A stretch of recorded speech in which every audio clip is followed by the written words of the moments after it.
Hello aspirant. मैं हूं अनिल कुमार सिंह। स्वागत करता हूं मैं आपका अपने यूट्यूब चैनल लिटरेचर एस्पिरेंट पर। आज का टॉपिक है हमारा चार्ल्स लैम्ब का एसे the praise of chimney sweepers. शुरू करने से पहले मैं आपको बताना चाहूँगा चिमनी स्वीपिंग का जो कार्य था उसके पीछे की डार्क रियलिटी, जो कि निबंध में नहीं दी गई है। फिर भी मैंने आपके नॉलेज को इस टॉपिक पर थोड़ा और ज़्यादा इन्हेंस करने के लिए इस डिटेल्स को उसमें इंफॉर्मेशन को उसमें शामिल किया हुआ है, जिसको आप देखें। और जिस तरह से मैंने लिखा है सम शॉकिंग इंफॉर्मेशन, मुझे भी इतनी जानकारी नहीं थी। जब मैंने पढ़ा तब मुझे लगा कि वास्तव में हम तुलना करते हैं यूरोपियन कंट्रीज की, बेसिकली इंग्लैंड, अमेरिका, इन सब कंट्रीज की दूसरों से, लेकिन इनका जो इतिहास रहा है, या यूं कहो कि उनके जो गरीब लोग हैं, वो बहुत ज़्यादा टॉर्चर सहते हुए आए हैं बहुत सारी चीज़ों में। हम लोग फिर भी कहीं ना कहीं बेटर हैं उस मामले में। तो शुरू करते हैं। चिमनी स्वीपिंग का जो एक्ट था, एक्चुअली यह है 17th सेंचुरी में ज़्यादा इसने रफ्तार पकड़ी, जब लंदन में एक ग्रेट फायर, मतलब यूं कहो कि एक्सीडेंट था, बहुत ज़्यादा एक भयंकर आग लगी थी, बहुत सारा नुकसान हुआ था। तो उस नुकसान से बचने के लिए, या यूं कहो कि आगे वो नुकसान ना हो, उस रिस्क को टालने के लिए जो चिमनीज थी वो उनका साइज जो था वो और ज़्यादा नैरो कर दिया गया था, जिससे कि जो धुआं है वो इकट्ठा ना हो, या उनकी जो गर्माहट है वो बहुत ज़्यादा देर तक ना रुके, और आगे जो एक्सीडेंट्स हों वो ना हो। तो जब चिमनी नैरो कर दी गई तो उनको साफ करने के लिए, क्योंकि नैरो चिमनी है तो मतलब ऐसे इंसान से ही साफ करवाया जा सकता है जो दुबला पतला हो, तो इसके लिए बच्चों को लगाया जाता था। और ये बच्चे जो हुआ करते थे, तो ये बहुत ज़्यादा दुबले-पतले, अनाथ या बहुत गरीब परिवार से हुआ करते थे। Due to small chimneys, the smaller boys were employed to clean it because they could fit easily in those narrow chimneys. The boys used to be orphans or from very poor class. Even 3 years old boys and girls were employed in this dangerous work. सोचिए 3 साल का बच्चा जो कुछ नहीं जानता है, उसको जबरदस्ती टॉर्चर करके चिमनी में जो है यूं कहो डाल दिया जाता था, और उनको ट्रेनिंग दी जाती थी। जो ट्रेनिंग देते थे उनको मास्टर स्वीपर कहते थे, वो उनको अप्रेंटिस करते थे। और बच्चा जो हेजिटेट करता था, डरता था, तो sometimes little fire was lit in the fire place to speed up boys and girls, जिससे कि वो जल्दी निकले। उनको डराया धमकाया जाता था, उसमें धुआं छोड़ दिया जाता था।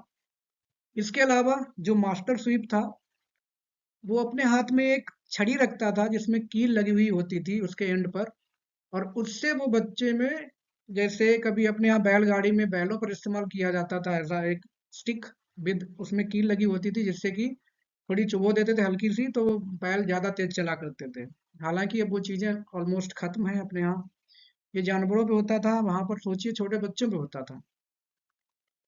तो उस स्टिक से वो जो कील को चुबाते थे, स्टैबिंग करते थे, पियर्स करते थे, जिसकी वजह से बच्चे और जल्दी उस काम को खत्म करने की कोशिश करते हैं। कह सकते हैं कि it was kind of inhuman treatment या ब्रूटल ट्रीटमेंट जो कि बच्चों को मिलता था चिमनी स्वीपिंग के एक्ट में। Sometimes children use to stuck in the narrow chimney and died too. कई बार बेचारे फंस जाते थे, और कुछ की कई बार मौत भी हुई है उनमें। जब लोगों में अवेयरनेस बढ़ी, एजुकेशन बढ़ी, तब जाकर के 1875 में एक एक्ट बनाया गया गवर्नमेंट के द्वारा, और उस एक्ट में इस काम को बैन कर दिया गया छोटे बच्चों के द्वारा। और उसकी उम्र जो है वो निर्धारित कर दी गई 16 ईयर्स। और इस तरह से ये जो cruel act, inhuman brutal act जो था, उसको खत्म किया गया। तो कुल मिला के यूरोपियन कंट्रीज बहुत प्राउड फील करती हैं इन सब चीज़ों में, लेकिन हकीकत वहाँ की कुछ अलग ही है, जो कि यहाँ पर बताई गई है। आगे बढ़ते हैं इस निबंध की समरी पर। Lamb begins his essay by describing a tender age chimney sweeper. Lamb कहीं जा रहे होते हैं, उनको एक बच्चा दिखता है बहुत छोटा सा, वही 3-4 साल की उम्र का रहा होगा। कह रहे हैं कि उस बच्चे के चेहरे पर अभी भी उसके माँ की जो दुलार या उसके माँ का जो प्यार है वो भी दिख रहा था, और उसको इस खतरनाक काम में लगाया हुआ था।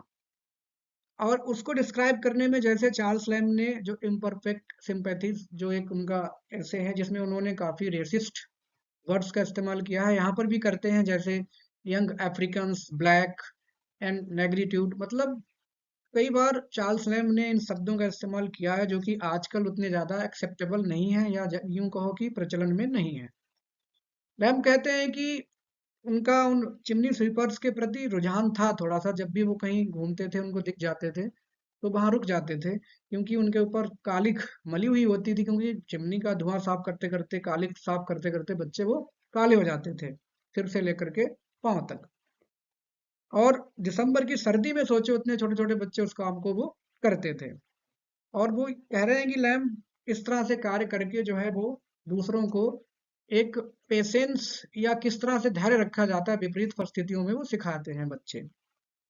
वो एग्जाम्पल देते हैं एक बच्चे का जिसको लगा था कि लोगों को कि वो खो गया होगा कहीं ना कहीं, लेकिन जैसे मैकबेथ एक प्ले है विलियम शेक्सपियर का, जिस तरह से उसमें भूत अपीयर होता है स्टेज पर, उसी हिसाब से वो बाद में उस चिमनी के काले धुएं से, या जो कालिक बहुत ज्यादा इकट्ठी हो जाती थी उसमें से निकला।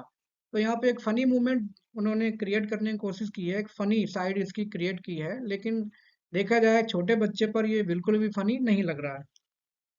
Lamb advises his reader to help a chimney sweeper with money whenever he by chance he meet him on the way। जब कभी कोई आपको मिल जाए कोई चिमनी स्वीपर तो उसकी मदद कीजिए, ऐसा चार्ल्स लैम्ब एडवाइस करते हैं। आगे वो बताते हैं कि क्योंकि बहुत ज्यादा मेहनत करते थे रातों में ये चिमनी स्वीपर्स, तो इनका एक पॉपुलर बेवरेज था, एक पेय पदार्थ था जो कि वहाँ लंदन की गलियों में बिका करता था। एक दुकानदार है मिस्टर रीड, जो कि बहुत सेखी मारा करते हैं कि ये जो पेय पदार्थ है ये ओरिजिनली मैं ही बेचता हूँ। सैसफ्रास एक टाइप के, जैसे अपने यहाँ इंडियन मसालों में जो दाल चीनी की छाल जैसी होती है, ऐसा ही एक मसाला होता है जिसको पानी में उबाल के ड्रिंक बेवरेज बनाया जाता था। जो रीड है वही ये कहा करते थे कि भाई हमारे पास ओरिजिनल है, बाकी जितने बेचने वाले हैं सब फेक हैं। जैसे हमारे इंडिया में आगरा का पेठा या कुछ शहरों में कुछ चीजें फेमस होती हैं तो धीरे धीरे सारे लोग उनको बेचने लगते हैं कई सारी दुकानों पे। तो हमें ये कंक्लूजन निकालना मुश्किल हो जाता है कि which one is the original. तो इसी हिसाब से वो कह रहे हैं कि बहुत सारे शॉपकीपर्स थे जो कि बेचा करते थे, मिस्टर रीड की कंपटीशन किया करते थे। और कई सारे शॉपकीपर्स अपनी दुकान से हट करके जैसे वेंडरिंग वेंडिंग किया करते थे, और ले जा करके जहाँ गलियों में चिमनी स्वीपर्स दिखते थे उनको वो वहीं ड्रिंक पिलाया करते थे। आगे वो डिस्क्राइब करते हैं कि चिमनी स्वीपर्स को ये ड्रिंक इतनी पसंद क्यों है, इसका रीजन उनको नहीं पता।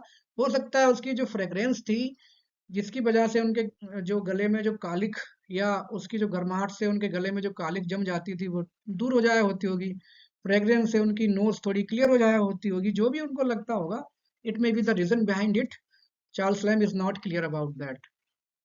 आगे वो बोलते हैं कि सम स्वीपर्स या boys who don't have money, they just kept lingering on the shops just to smell its fragrance. जहां पर वो बॉईल होती थी, चाय टाइप बनती थी सैसफ्रास की, वहां पर वो सिर्फ खड़े होते थे उसकी थोड़ी सी खुशबू लेने के लिए। जो बेचारे गरीब होते थे, यूं कहो जब उनको पैसा नहीं मिलता था किसी काम का, या काम नहीं मिलता होगा। रीड जो है वो अपनी ओरिजिनलिटी की बहुत सेखी मारा करते थे कि मैं ही हूँ भाई साहब जो सबसे ज्यादा शुद्ध बेवरेज बेचता हूँ, बाकी तो सब ऐसे ही हैं। आगे लैम बताते हैं कि इसके अलावा और भी ब्रेकफास्ट थे अलग अलग टाइप के पुअर लोगों के लिए जिनको वो चिमनी स्वीपर्स इस्तेमाल करते थे। उनको यहाँ मेंशन करना बहुत ज्यादा फिजिबल नहीं था। Further Lamb tells about a funny incident with sweep boy. एक स्वीपर की एक फनी इंसिडेंट भी बताते हैं कि अचानक से किसी दिन एक कैशल है वहां पर वो गिर गया, और वो जो कैशल था जो वो ड्यूक का था, तो चिमनी स्वीप करते हुए वहां से गिरा, और एक जो बिस्तर था ड्यूक का उस पर वो किसी तरह से एक्सीडेंटली गिर गया। अब वो वहां गिरा तो उसको नींद आ गई। नींद आ गई तो वहीं सो गया, और किसी ने उसको उठाया नहीं। काफी ढूंढने के बाद वो वहां पर मिला।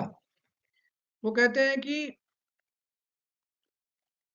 ऐसा इंसिडेंट इसलिए हुआ है क्योंकि जाहिर सी बात है जो बच्चे हैं चिमनी स्वीपर्स जरूर हैं वो, लेकिन देखा जाए तो उनकी रगों में जो खून है या उनका जो खानदान है वो बहुत ही श्रेष्ठ रहा होगा, तब वो ऐसा कर पा रहे हैं। आगे वो बताते हैं कि एक बच्चा ऐसा था जो कि उनको अ, मतलब मिला है, जो उनको देख के हंसा। एक दिन अचानक वो गिर गए थे, तो उसकी हंसी को उन्होंने डिस्क्राइब किया है। उसके जो टीथ है, उसके दांत हैं, उनको बहुत पसंद आए, वो बहुत खुश हुए चार्ल्स लैम्ब उसके दांत को देख करके। बाद में वो उनकी जो डिसेंसी की बात करते हैं, नोबिलिटी की बात करते हैं कि जो बच्चे भले ही गरीब हैं, but they have more sense of honesty, nobility, patience than many rich don't have. आगे वो कहते हैं कि एक जो इंसिडेंट एक इंसिडेंट जो हुआ था, अभी मैंने डिस्क्राइब बताया आपको कि एक बच्चा स्वीपर जो कि ड्यूक की बेड पर सो गया वहां गिरने के बाद, इसलिए उसके अंदर ये हिम्मत आई क्योंकि जरूर उसके ब्लड में कहीं ना कहीं एक रॉयल एलिमेंट रहा होगा, जो कि उसे याद रहा होगा अपने बचपन में उसकी माँ ने या नर्स ने उसको सुलाया होगा। इस तरह से चार्ल्स लैम्ब उसको एक्सप्लेन करते हैं। आगे लास्ट में निबंध के अंत में चार्ल्स लैम्ब जो है वो अपने दोस्त के एक दोस्त हैं उनके, जिम वाइट, जिनके बारे में वो बताते हैं कि उनको स्वीपर्स या यूं कहो कि पुअर जो लेबर चिल्ड्रन थे उनको बहुत पसंद आते थे। उनके लिए वो स्पेशल एक पार्टी होस्ट करते थे हर साल। एक मेला लगता था, बार्थोलोम्यू फेयर, इस एंड में सालाना एनुअली उस पार्टी को सिर्फ इसलिए अटेंड करते थे, उस पार्टी को ऑर्गेनाइज करते थे उनके दोस्त, जिससे कि जो बेचारे गरीब तबके के जो स्वीपर्स थे, चिमनी स्वीपर्स थे, वो तमाम चीज़ों को महसूस कर सकें, जान सकें कि क्या पार्टी होती है, क्या अच्छा खाना होता है। इसके लिए वो अपना पैसा खर्च करते रहे थे। कहते हैं पार्टी में जो उनके दोस्त थे वो खूब अच्छे से उनके साथ मजाक करते थे, डांस करते थे, गाते थे, और इस तरह से और सारी चीज़ें तैयारियां करते थे। और जो भी डिशेस बनती थी उनको बहुत फैंसी फैंसी नाम दिया करते थे कि देखो ये ऐसा है वैसा है, कुछ फॉरेन नेम्स देते होंगे बच्चों को रिझाने के लिए। इसके अलावा अगर वो छोटा सा कोई बेवरेज भी परोस रहे होते थे तो उसको ऐसे परोसते थे जैसे कि वो वाइन हो, उस अंदाज में। मतलब ये सब उनका फनी तरीका था उन चिमनी स्वीपर्स को एंटरटेन करने का, उनको उनकी एक जिंदगी का एक अलग पहलू दिखाने का। तो इस तरह से जो चिमनी स्वीपर्स थे वो बहुत खुश हो जाया करते थे जो उनको सम्मान मिलता था उसको देख करके। लास्ट में चार्ल्स लैम्ब कहते हैं कि when White died he took half of the fun of the world with him. ये बहुत अच्छे दोस्त थे, बहुत मजाकिया थे, तो जैसे ही वो खत्म हुए तो लैम्ब कहते हैं कि मुझे तो ऐसा लगा कि दुनिया की आधी खुशी ही वो अपने साथ लेकर के चला गया। और उनके मौत के बाद जो पार्टीज हुआ करती थी चिमनी स्वीपर्स के लिए वो भी खत्म कर दी गई। बाद में उस पार्टी में एक गीत गाया जाता था, एक दोहा गाया जाता था, जिसमें दुनिया की सच्चाई के बारे में बताया गया है कि चाहे कोई कैसा भी हो, एक दिन अंत सबका होना है। तो उस दोहे की लास्ट लाइनें हैं, गोल्डन लैड्स एंड लैसेस मस्ट। चाहे कोई अमीर, गोल्डन मतलब स्वर्ण, चाहे लड़का लड़की चाहे वो स्वर्ण से सुसज्जित हो या सोने के बने हो, यूं कहो कि बहुत अमीर हो, कोई बात नहीं, कोई फर्क नहीं पड़ेगा। As chimney sweepers come to dust, जैसे चिमनी स्वीपर्स कभी मिट्टी में मिलेंगे या यूं कहो कि उनका अंत होगा, उसी तरह से जो स्वर्ण से सुसज्जित जो लड़के लड़कियां हैं वो भी आकर के एक दिन उनका भी अंत होना है। ये बिटर रियलिटी लास्ट में उन्होंने डिस्क्राइब की है निबंध में। तो इस तरह से ये थी समरी आपके निबंध the praise of chimney sweepers की। उम्मीद है आपको पसंद आई होगी। अगर पसंद आई है तो आप लाइक और सब्सक्राइब कर सकते हैं। Thanks for watching.